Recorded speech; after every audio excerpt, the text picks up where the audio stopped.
Welcome to this recording of the CMMS webinar session on the integration of the Hexastate AI platform with CMMS. We did not record the first 3 minutes, but not to worry, here's what was discussed. In a nutshell, upon detection of an issue, the Hexastate AI platform creates an automatic work order directly in CMMS, and that work order looks like the following. Type is set as predictive, will be useful for reports and statistics. The priority depends on the severity of the issue and is decided by the Hexastate platform and set automatically. The problem is clearly identified in the summary. Details are automatically inserted into the description field and contain details such as recommended actions to verify and solve the issue. Tags can automatically be added, which can be used to tag failure codes. And finally, the functional location is clearly identified. And that was essentially it for the first 3 minutes. Here's the rest of the webinar. Okay, I think we're still on time. Okay, sorry to interrupt. Go ahead. Perfect, all good. So when we look at the how and how the solution works in general, so when we go to the next slide here, I don't know how many of you who have worked with vibration data yourself or you're familiar with it, but vibration data is something that we collect with the very, how can I say, high resolution, high precision when we look at the data. So that's something we use for signal processing. So the people with a trained eye can see this is a time waveform, or it could also be an FFT that we have as a signal processing, how can I say, analysis graph, where we go in and say, okay, how can we can look for where is the outer ring of the bearing, or is the pump cavitating or something like that. But for most people, 99%, I think I can say without saying something wrong, don't know anything about how to analyze this data to figure out whether a machine is in a good health or bad health. So that's where we go in and do the automation. So you can say we kind of take the brain from a vibration analyst, vibration expert. We take the brain there, and then we have added different layers of AI, everything from statistical analysis to machine learning and then to deep learning. For us, not everything is not about having one machine learning algorithm, but it's about finding the perfect right algorithm type for the specific solution. So sometimes we maybe use machine learning to look for cavitation in a pump, and sometimes we use statistical analysis to look for bearing wear, or both. So that's like how we work with it. So in the end result, the way we work with it is to say, okay, we transform the data into the first layer, or the top layer of our software is this zone graph. So we can both with old machines that are, I think the oldest one we have right now is like plus 35 years, and all the way to new machines, we can go in and retrofit the solution and actually say from when we have done this smart learning period of 14 days where we learn the machine to know, we can actually with very high precision go in and say, okay, this is in a good health, or this is in a poor health, or this is in a critical health. So when we have this health zone, that is when this is changing. So let's say now you have it here in green, it changes to orange. That's where we can trigger a work order that goes into CMMS. And then together with that work order, you get a fault trend detection. That's also a little bit what Rui was showing, is that when we have this fault trend, then you get a lot of different, how can I say, ways to fix it, like a checklist. So the faults can be are unique every single time, because we go in and look at the specific faults in that specific machine. So if it's a pump, then that can be a cavitation, but at the same time, there could also be bearing wear. So we will show both if we see both in the data. It's not like something we just say, okay, now we see something is changing, go and look for every possible fault in a machine. It's like narrowed down to what we see as the faults from the data we are looking at. And all this is just delivered to you. You don't have to know anything about the analysis yourself. You just go into the platform. So some of the, that was like an introduction to machine health. So the machines we are looking at when we look at machine health in general is electric motors, pumps, ventilation systems, compressors, and then also bearings. Bearings is a very big part of looking at the rotating machines in general and faults. So bearings can also be in other asset types than these 4 asset types. They could also be a standalone bearing. So these are the main assets we are looking at. So when we look at these types of machines and are looking into, okay, Rui was talking about, we can't say is exactly in 35 days or in 20 minutes your machine is about to break down.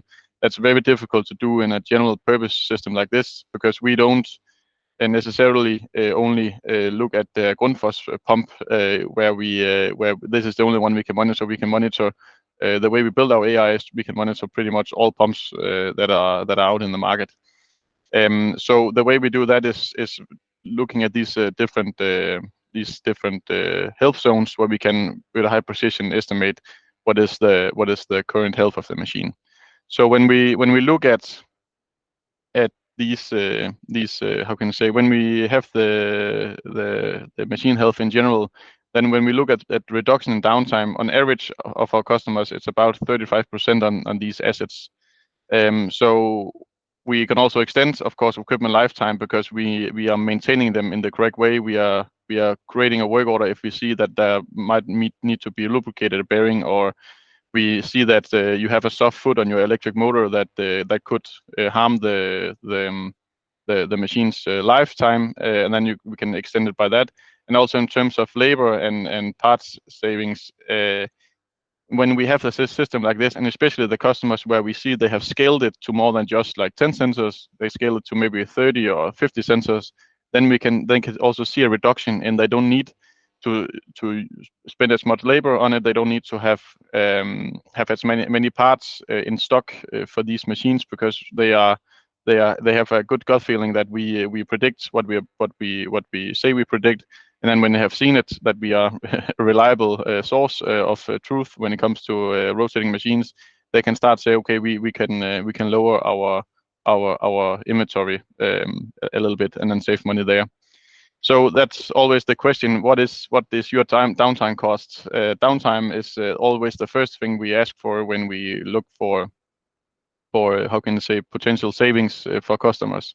Is saying, okay, can you categorize your machines into a very critical, medium criticality, and then low criticality? And then the one in critical, the highest, most critical machines, that's the ones we are starting with. And the way we are starting with, like, the reason we're starting with them is because the downtime cost is very high. It could also be that you have maybe 100 or 200 kilometers to your pump station, and just in labor and how can I say, cost of driving there can be decreased a lot. We have a pump manufacturer where we by using our system, they expanded their, like, go look at the pump from 6 months to 18 months. So that's like 2 times of maintenance, how can I say, days they could avoid by using a system like this. Just not only looking at downtime, but also having these insights into the machines. So when we look at the setup in general, I'll show you how it looks like in real life in a couple of slides. But when we have the electric motor and pump and ventilation system and so on, then they send the data to our Hexastate AI, and then they send it to the system here. So the way it works when we work together with a solution like CMMS is that when we, of course, send and it's pretty much up to you, but we send normally an SMS or an email to the end users who are in charge of the machines, or it could also be managers or whoever you want to have these different alarms to. You can do that, and then we create a work order in the CMMS. Then the technician goes out and checks the alarm, and then they require the required maintenance. And then when we see the machine is running again, then everything is perfect. Also, let's say you have probably always, probably all of you have experienced that when you have done some maintenance on a machine, then in an hour or in a minute or in 2 weeks, and then the machine is is not running good again. So sometimes it can be that the maintenance has not been done properly. It can be that there's been an error in some parts or whatever it could be, that can increase how can I say, that can make the machine go in a bad health very, very quick. So that's actually where we have seen, that's not what we actually thought in the initial stage. We just thought, okay, now we look for that big one breakdown before you haven't looked at your machine for 1 year, and now we can say 2 months in advance your machine is about to break down. That's very nice. But the second nicest thing is to say, now you did this big maintenance on your machine, and now we see in 2 weeks something is not right. We can see there's still something wrong with you haven't been balancing it correctly, or there's still something wrong with the bearing, or your pump is still cavitating, or whatever it could be of these faults. So it can also be like a snitch saying, okay, when we did this maintenance, that's sometimes I could imagine when we do make a work order in the preventive stage, then you of course you can hear and you can feel the machine, but you can't say something is wrong, but because you just finished your maintenance, you don't really look at it all the time. You are on to the next machine. So that's also a part how we can work very nicely together with a solution like CMMS is actually to enrich the data they also create in there. Let me just add this, that I discussed actually not directly with you, Malte, originally, but with Stefan, that I think that everything that I've mentioned up until now was Hexastate sending information to us, and that's the most important part of all. But actually, I thought that you were going to mention this here now. We also send information back to Hexastate, and as far as I know, in a very limited knowledge that I have about the details of all of this, we send back the closed status of a work order. I'm not really sure what you do with it.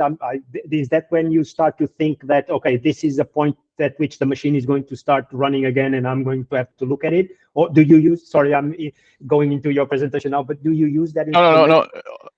Very well, very good question. So when we are here and the machine runs well and they have done the required maintenance, that's like saying, okay, if we go into before I answer your question, if we go into why do we actually do this automated analysis and how does it look like?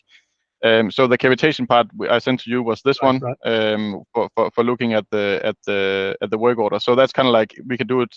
You can look at it in our system, but we can also when we transfer it to your CMMS, then you have all the information in your daily life or daily usage of your main software, and that will be CMMS. So when you check this off, or you just say, okay, I've done all this, and then you say, okay, now we save it, then you send it back to our system, or like that does CMMS automatically.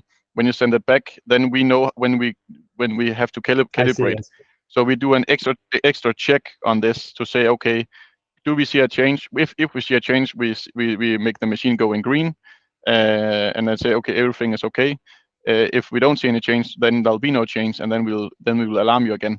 So that's like how we use it, saying, okay, that's also a good way for the end user to say, okay, now we fixed it, or we try to fix it, and then we actually alarm again.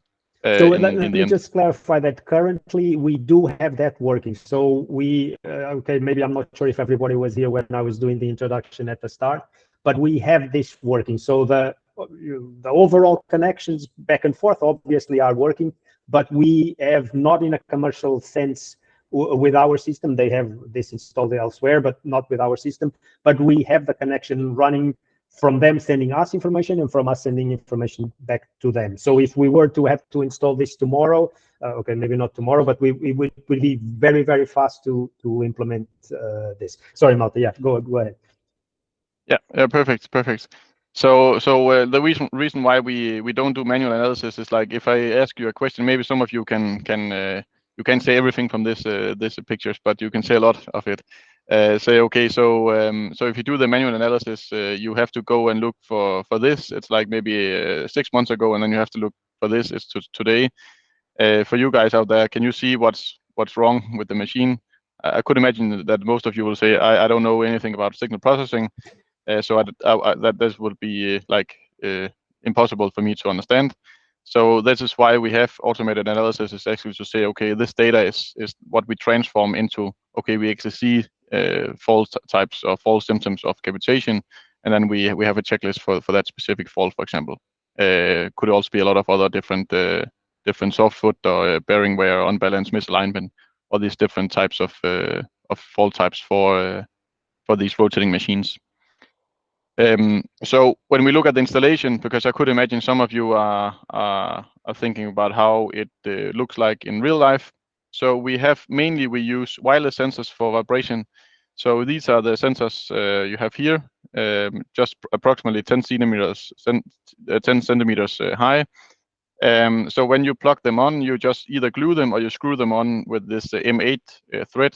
Then you plug the gateway into power. When the gateway is turning green, then you know it's connected to the cloud. Then you say, okay, we have attached these sensors. Then you go into the app or into our software and say, okay, we have placed a sensor on a drive-in and non-drive end. And then you scan the QR code on the sensor, and then we know that sensor is connected to that machine. Then you type in general information. This could be a ABB motor. There's not an ABB motor, but it could be an ABB motor or Grundfos pump or something like that. Then we have everything you need. So, or we have everything we need for doing the analysis. Because when you type in this is an ABB motor, then we go in and look for in our database. We have most of all the machines in our database. We go in and look for the right bearings. We go in and looking for the right dimensions, and that's kind of like how we quantify how the machine is. So you don't have to do all this very advanced stuff. We do it pretty much automatically in our system. So we go in and quantify this machine, and then when we quantify the machine, then we run for 14 days where we learn the machine, the patterns, we create baselines and all this stuff, and then we compare it to our database of similar machines and how we know it should look like, and all these very advanced algorithms to make a how can I say, a baseline and say what is the health of the machine right now. And that's what I was showing before, these different zones, so we can, after these 14 days, categorize if the machine is in good or bad health. So when we have the wireless sensors, then the way it works is that we have this what we call wire pass mesh technology. I don't know if you know what it is, but let's say this node here, that's the gateway, and these two sensors here, these are the sensors here. So these sensors, they can't reach the gateway directly, but they can reach the other sensors that might be in the production, and then they can send the data directly to the gateway in this. So that forms a very how can I say, powerful and robust wireless mesh solution for industrial use. We have tried not to have wire pass in our how can I say, when we started in 2018 and 2019. And it was like always, going offline because the Bluetooth and so on is not sometimes good enough for industrial environments. But this is super powerful, and we very often experience any offline how can you say units out there. So that's something like when you put it on, it's like a little bit like fit and forget, because you are like, okay, we fit it on, and then you don't have to think about, is it going offline? Then of course you also get a message from us if it goes offline, but when it's installed, and then you can rely on that. That was like the machine health part. I think in terms of time, I'll go to our energy management. Energy management is how can I say, have the same setup as machine health, but it's a little bit more, how can you say, analysis wise, it's a little bit more basic, because we collect data from the machines. Then we of course have these overall things where we can go in and look at real-time data in the energy patterns. We can of course use this energy data to reduce the energy consumption, and then we can also, a lot of companies or in general, the journey a lot of companies are on worldwide today is to visualize energy effects and get people to understand and do optimization of energy. So that's like also what you can use the energy part for, is to okay, we want to lower our energy consumption, but our take on it is also having an energy management system is very nice. But the next part is to say, okay, so how can we use this data for more than just energy monitoring? Is also to set alarms, to say, okay, now we have some customers now that use it for when their machine is if the machine is going offline, if it's supposed to run and it's not running anymore, then they get an alarm. Very basic alarm, but that's also an alarm we possible can trigger in the Commerce CMMS. So all these different types of alarms that we can set also more simply, like a threshold alarm or something like that. That's all something you can set in our platform, and then it can trigger a work order in the Commerce CMMS some of the integrations we already have, and as Rui is talking about, we can always integrate more of these work order types of triggers when we have the alarms. So when we look for energy hardware, it's kind of similar to the vibration hardware. So we have a gateway over here, and then we have either like these what we call the ampere clamps, energy clamps. You just clamp them on the different phases. Then that is actually batteryless. So when you connect this to these, then then of course it sends data to the gateway over here, but then it actually runs without a battery. So you're never in any how can you say, it just uses the how can you say, the voltage from the phases to actually power itself. So I think that's also very cool. Looking at energy, you don't use any energy in monitoring energy besides having to plug the gateway to power. It could also be that you have water meters, gas meters, pressure or flow or something like that, where you want to collect the pulses from it, or you want to monitor how much gas are you using.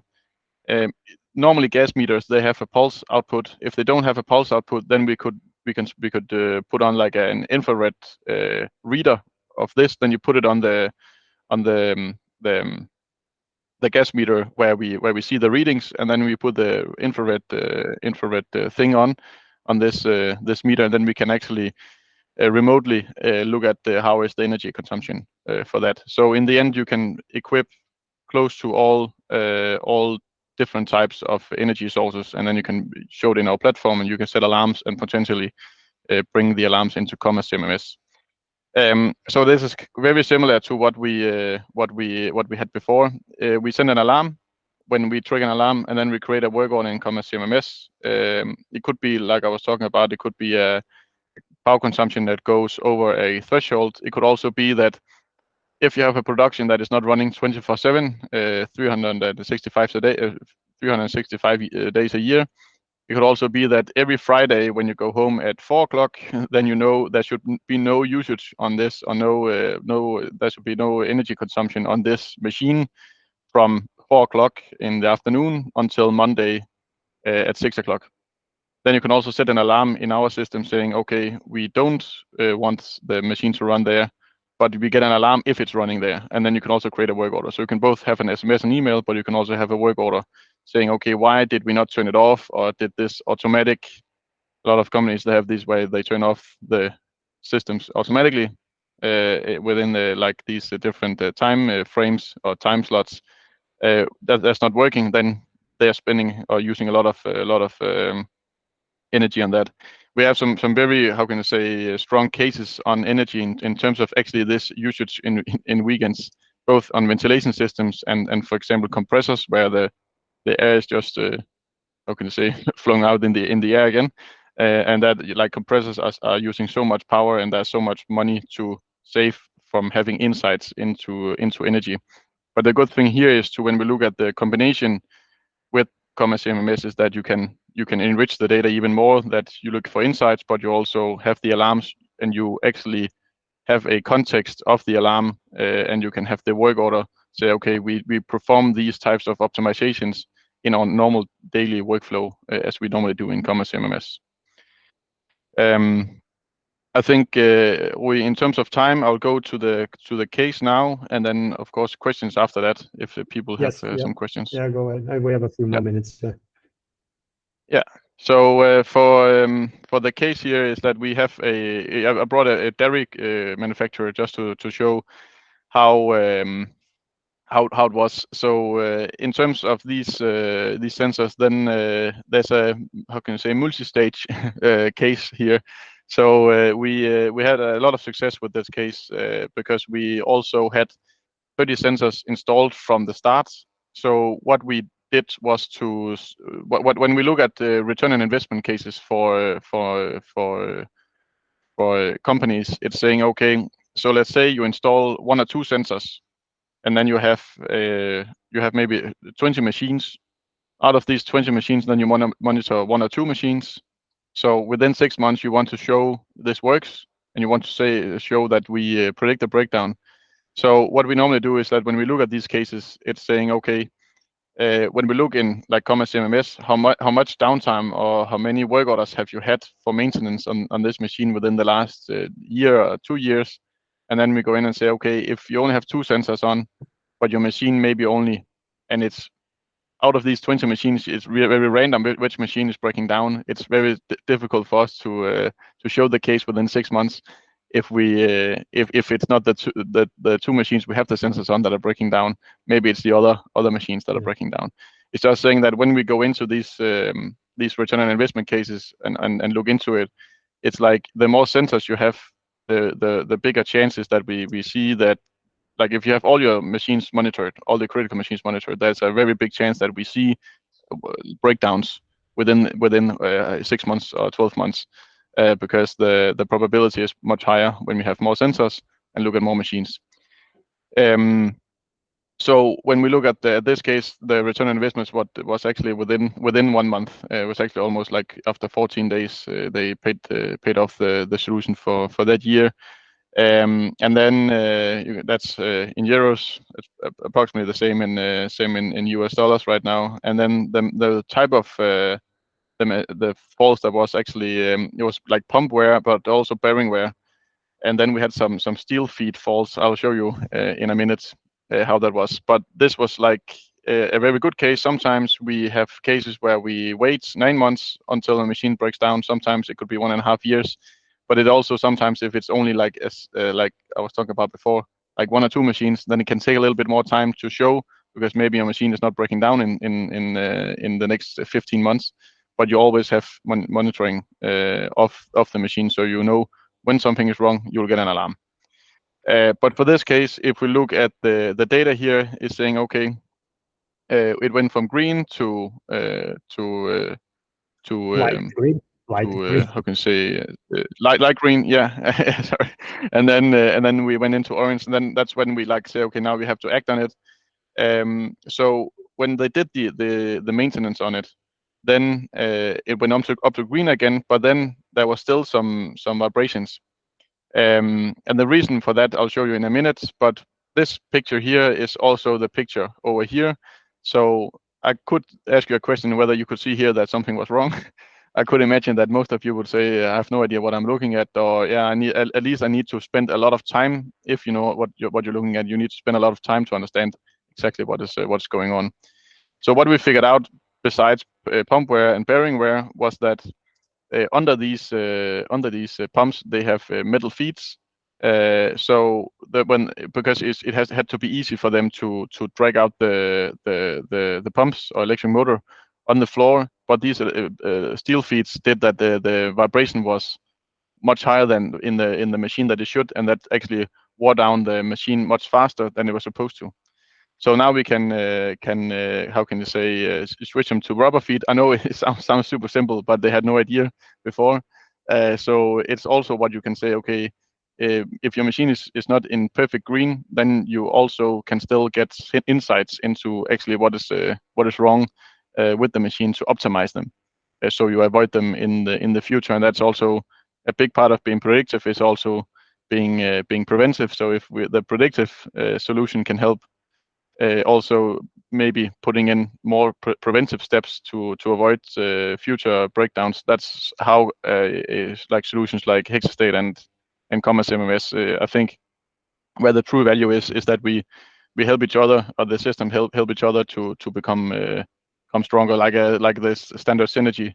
2 + 2 is 5 when we combine the systems, because we have so much data in both systems that can enrich in the end.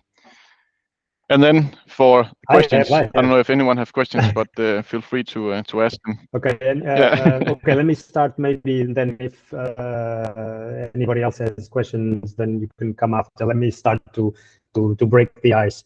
So, okay, some years ago, about 15 years ago, I used to work in a power plant, and in the power plant we had a Bentley Nevada system, vibration analysis system, connected to the turbine. And I remember that time. I remember those graphs you showed before, not your ones, but the ones with nobody understood really what was there. But at that time, really, it wasn't so, in a way, important that was like that, because what the system was used for was for tripping. Actually, it tripped the full engine, the full turbine, when the vibration levels reached a certain threshold. So the dumb analysis of vibration, it's been, and I'm calling it dumb, I think you understand why, but it's just, you know, if it goes over a threshold, something happens. In that case, it was really protective because it would stop a very big machine. But my question is, okay, so long ago, they were already doing this. So vibration analysis is something that has been going on in industrial settings for a long, long time. So this now, I think I kind of understand, but can you talk a bit more about this? What is the difference? Yes, before I'm looking at thresholds, but I'm still getting alarms. I suppose that if I set some bound, like 2 thresholds, one critical, one warning, you know, like I would get, you know, okay, not probably I would not know what was going on, but I knew that something was wrong. Is that the difference? Is that because now we can pinpoint it to the exact problem? Yeah, there's a lot of different levels on that. The first thing that is very important when we look at scalable vibration solutions is that when you have like when you had the turbine, then you knew exactly because that was like optimized for that one. You had exactly what is the RPM of the machine. Yeah, right. How many rounds per minute is it running? So today is that when we go for less critical machines, because the turbine is super, what you're talking about is super critical, is super expensive, and is something that you can invest maybe hundreds of thousands of dollars or euros into to avoid the breakdowns. But when you look into electric motors and pumps, smaller assets are also larger, like electric motors, is that there is a criticality when we look at the pricing point first of all. So that's why when we look back for the last 45 years, when we started a lot with vibrations in industry, it's only been very critical machines because it's been very expensive and it's been very, how can you say, time consuming. Definitely expensive. Yes, very, very expensive. Yes, exactly. So when we go in and say, okay, so why are companies like us, why do we actually have an existence in the world right now, is because we automate the analysis. So one part is that we take out the complexity for the end user, because end users have tried for many decades to understand it without having any idea, and then they just put it on the shelf again, and then okay, now I don't want to use vibration analysis anymore because I don't know what I'm looking at. So the first thing is that we solve is that we analyze the data automatically. So the end user, first of all, they understand what does the analysis say. The next part is saying, okay, why don't they just put a warning when the machine is above some certain level? The most how can you say pressing point for that is saying when a machine is going up and down in speed. Yeah. You'll hit that. You have to understand. You hit that like say you have an electric motor that is running with 1500 RPM. Then the VFD is okay. Now we have to deliver some more. Then it goes to 1800 RPM. Then you think like the vibration, of course, will change because it has to deliver more. It's vibrating more, and then you get a false alarm. So the most how can you say, if you do a survey, and we have done the same survey before we started the company, if you do the survey, it's saying what is the worst thing in maintenance is if you have false alarms, because if you have false alarms, then you don't use the system. Exactly. So the AI part and automated analysis part does that. We can track very precisely how quick the machine is running, and that we also use to understand what faults are in the machine. So we use a lot of different things makes it possible for us to automate everything, but also makes it possible for us to lower the price a lot compared to a system like what you were talking about before, like 15 years ago, which they are still using today, and it's a very, very good system. But you won't put a system on for maybe 50 or 100,000 euros per electric motor that costs maybe $4,000 or something like that.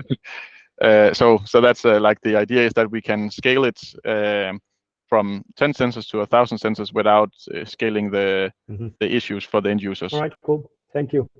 Anyone has any questions? Okay, I have another one just to finish. not really the prices. I think that we could, by the way, you can contact me or Malte, since you're my contact, you can contact me if you're interested in this at any time, and I'll provide an explanation of the packages. But very quickly, Malte, how do you price, not in amount, but how do you package these things? So the way we package this is that we have a basic fee for our platform, or you can start with the free level of the platform, and then you pay per measurement point.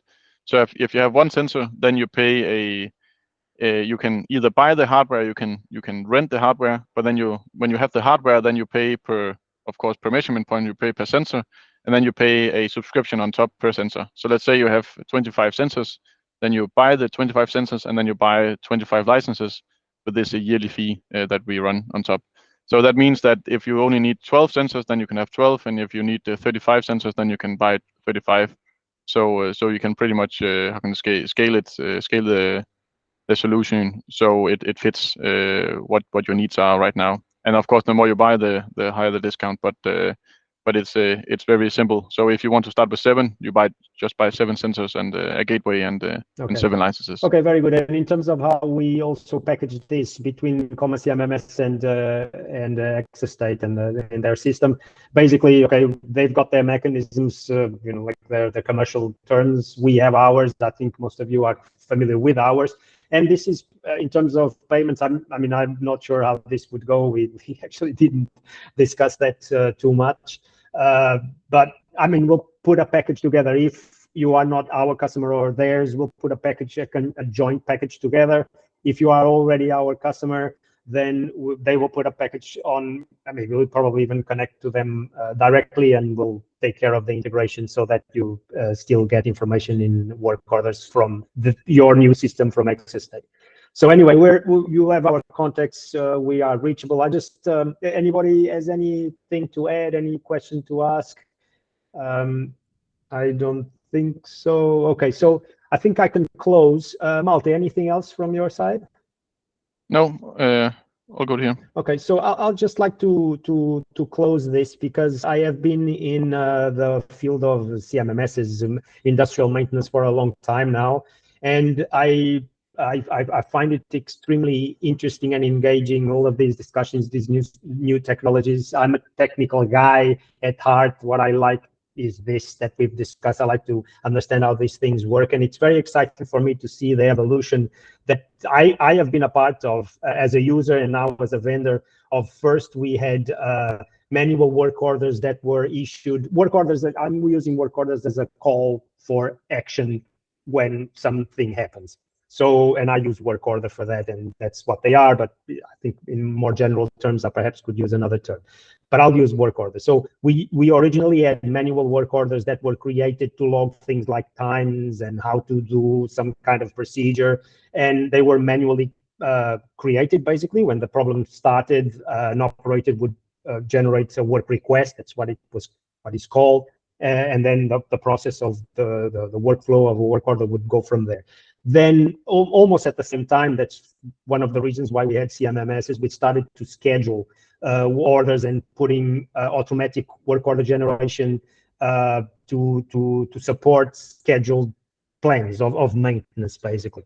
Then we went on to IoT, and the IoT purely, the initial one, that, as we were talking about here, it was a dumb system where you had thresholds of something happen, like it's very useful still, where you have, I don't know, like an electrical panel with a sensor in it that if the temperature inside the panel goes above a certain value, then work order is triggered automatically. We can do that today in CMMS. We have done in the past, but that is kind of again a dumb connection of a sensor to report status. Very valuable, but not as valuable as the last one that we're talking here, which is the AI on top of all of this. So it's a way of looking at a lot of data, a way of digest all of that I don't think it's possible for a human being to do.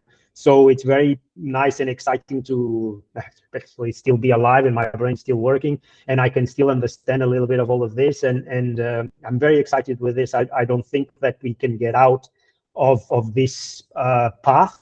This is the present, and it's going to be more and more the future. I think that in CMMS we will aim to do a lot more of these new technologies, some of them with partners like Hexastate. This is a complete new world that we're not going to pretend to ever try to be an expert on. We're experts in workflow, in maintenance, and that's where we'll be. But I see other things where, for example, okay, I'm not sure if we're going to do this, but bear with me here for a moment to see the power of this, where you can have something not related to Hexastate right now, but actually the work orders created by Hexastate and all the other work orders that are created in that organization are then fed into a system that would be able to, in the future, recommend some kind of action based on what has happened in the past. And all of that gets fed in through time. It gets analyzed, it gets looked at, and every time there's a new request, there's a new analysis, a new recommendation, that it gets better and better with time. I think this is amazing, and it will empower maintenance teams to do more work with more quality, and everybody wants that. So, okay, I think I am done also. If anybody has any comments, if not, go ahead, feel free to ask or say anything. If not, I think we're done. It was very good. Malte, thank you very much for being here and for your presentation. I think it was very and thank you for everybody to listen. Oh, so let's if you have any questions, then feel free. Yeah, there's a question. I think yeah, is this Slavic? Yeah, is that Slavic? I'm not sure. Do you have any? No, I just said job. I just sent you guys an applause. Oh, very good. Okay, thank you. I thought it was a question. Okay, thank you so much. Good job, guys. Thanks. Thank you. Thank you, guys. Thank you, and hope to see you in the next one. We'll find always interesting stuff to talk about. So thank you so much. See you in the next one. Thank you. All right. Thanks, everyone. See you later. Bye-bye.